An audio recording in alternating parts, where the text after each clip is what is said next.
Natural disasters are unpredictable and unstoppable, making us feel useless or helpless and sometimes left with nothing.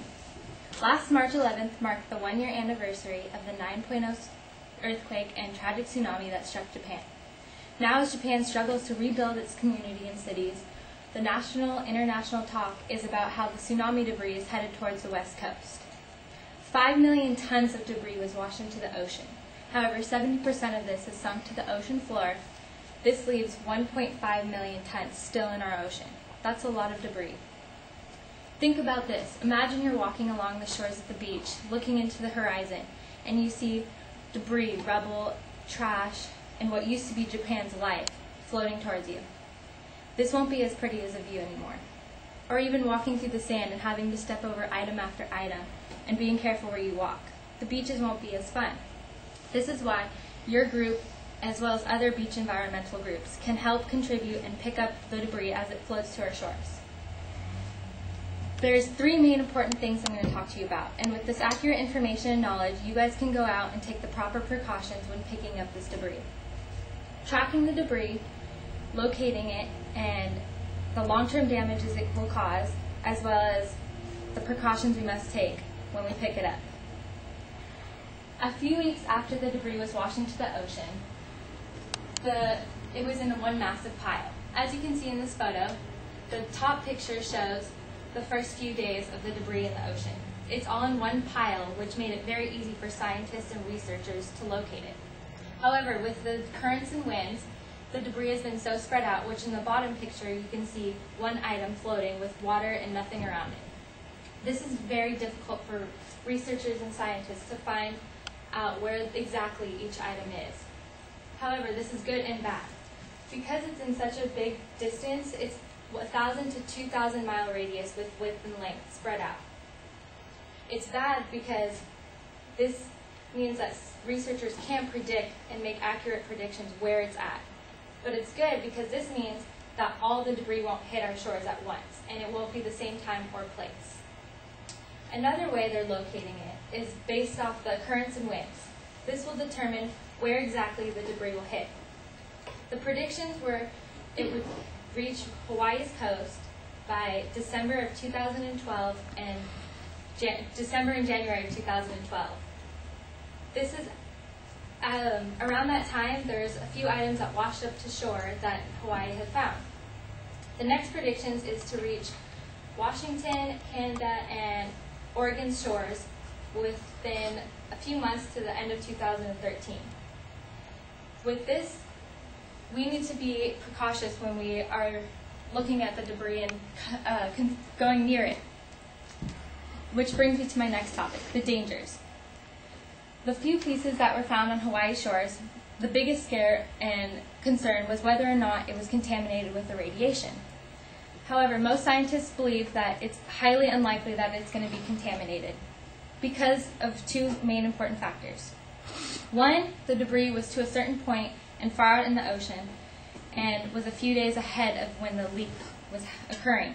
This means that most of the items were not contaminated.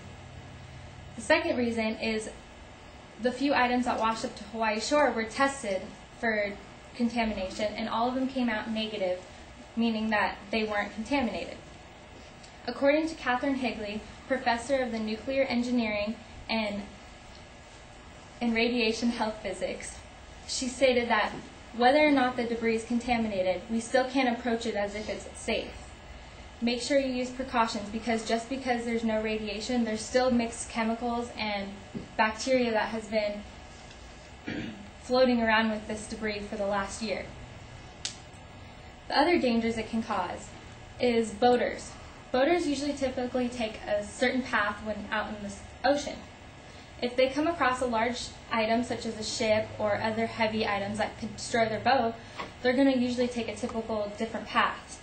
But this can correspond with other ships' paths, and there could be collisions or other harms.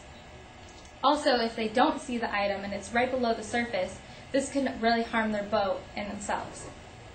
The third danger and long-term damage this can cause is our garbage patch. As most of you know, we have a Pacific garbage patch where all of your typical beach trash ends up. This is where a circulation of waves and usually contains the trash. Now imagine all this trash plus 1.5 million tons more.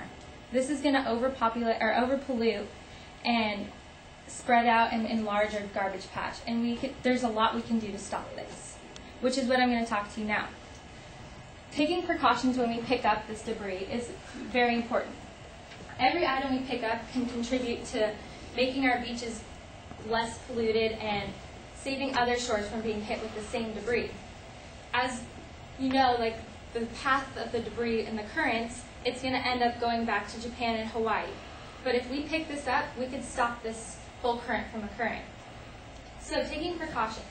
Like I said, Catherine Higley said that don't approach it just assuming it's safe, because it can't be. Make sure if you see an item on the shore, don't just touch it with bare hands. You should probably pick it up with gloves, because it could be contaminated with bacteria.